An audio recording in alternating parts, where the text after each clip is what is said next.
Galima pasikabinti ant kabliuko, kad jeigu vyras pasakė, kad jūs patinkat jam, tačiau jisai jums nerašo, jūs galite toliau tikėti tais makaronais ir pezalais, kuriuos jums kabina ant ausų, tačiau faktas yra tas, kad jis nemato vertės, kad jūs jam nesate įdomi, kad jisai stengtųsi dėl jūsų. Trečias dalykas yra tai, kad jis tiesiog jumis naudojasi, o jūs paskendusi iliuzijoje, tai kad jūs kažkam patikot.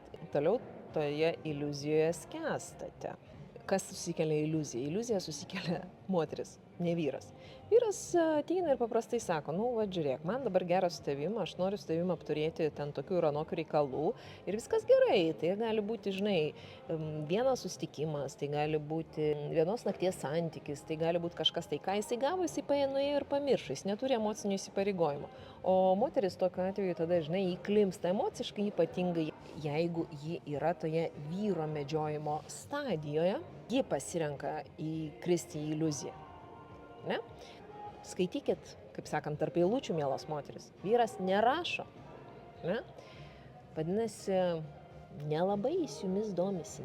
Nelabai jūs esat jam verta ir realiai iš to laiku jisai tiesiog jūs turi kaip pakaitinį automobilį tol, kol susiras savo tą automobilį, mylimą, kurį čiučiuos, kurį prižiūrės, į kurį investuos, taip toliau panašiai, tada pakaitinį automobilį padės į šoną. Tai žinutė yra paprasta.